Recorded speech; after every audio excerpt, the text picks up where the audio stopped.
Welcome to டெல்ஃபின் டாம்னி கிச்சடி லைஃப். இன்றைக்கி நம்ம முட்டை பொடி மாஸ் எப்படி செய்யலான்னு பார்க்கலாம். இதை ரொம்ப ஈஸியாக 10 மினிட்ஸ்லேயே செஞ்சு முடிச்சிடலாம். அதுக்கு ஒரு பேனில் 2 ஸ்பூன் எண்ணெயை சூடு பண்ணிக்கோங்க. எண்ணெய் சூடானதும் 1 ஸ்பூன் ஜீரகம், கொஞ்சமாக கடுகு உளுந்தம்பருப்பு,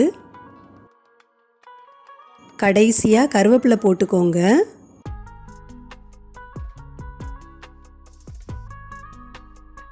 அடுத்தது இதில் வெங்காயம் சேர்த்துக்கலாம். நான் இன்றைக்கி 2 வெங்காயம் எடுத்து சின்ன சின்னதாக நறுக்கி வச்சுருக்கேன். இந்த வெங்காயம் கொஞ்சம் நேரம் வதங்கட்டும். 1 ஸ்பூன் உப்பு போட்டுட்டு இதை நல்லா மிக்ஸ் பண்ணிக்கலாம். வெங்காயம் வதங்கினதும் இதில் நம்ம மசாலா எல்லாம் சேர்த்துக்கலாம். மஞ்சத்தூள் 1/4 ஸ்பூன்,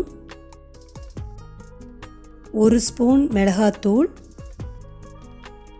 கரம் மசாலா 1/4 ஸ்பூன். இதை நல்லா கலந்து விட்டுக்கலாம். பச்சை வாசனை போகிற வரைக்கும் நல்லா வதக்கி விட்டுக்கலாம். வெங்காயத்தெல்லாம் ஒதுக்கி விட்டுட்டு நடுவில் ஒரு குழி மாதிரி செஞ்சுக்கோங்க. அடுத்தது இதில் நம்ம முட்டையை சேர்த்துக்கலாம். நான் இன்றைக்கி 5 முட்டை எடுத்திருக்கேன். அந்த குழியில் ஒவ்வொரு முட்டையாக உடச்சி ஊற்றுங்க.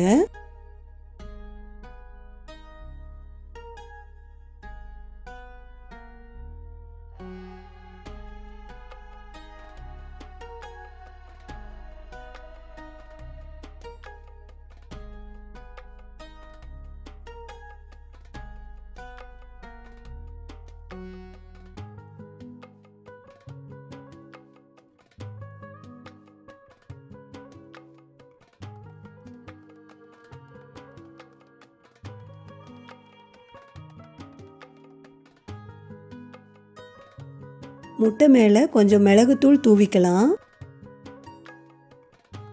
சேர்த்ததுக்கப்புறம் உடனே கலந்து விடாமல் கொஞ்சம் செட்டாக விடுங்க. அதுக்கப்புறமா நம்ம கலந்துக்கலாம். இப்போ நல்லா மிக்ஸ் பண்ணிக்கோங்க.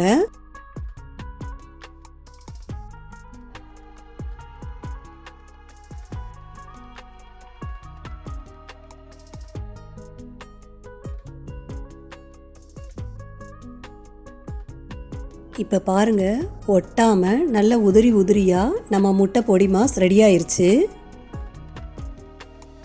சப்பாத்தியோட இந்த முட்டை பொடி மாஸ் வச்சு சாப்பிட்டா சூப்பராக இருக்கும்.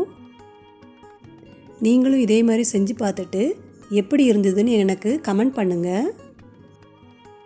ஹெல்த்தியாக சாப்பிடுங்க, லைஃப்பை லென்த்தியாக மாற்றிடுங்க. இந்த வீடியோ பார்த்துட்டு லைக் பண்ணுங்கள், கமெண்ட் பண்ணுங்கள், சப்ஸ்கிரைப் பண்ணுங்கள்.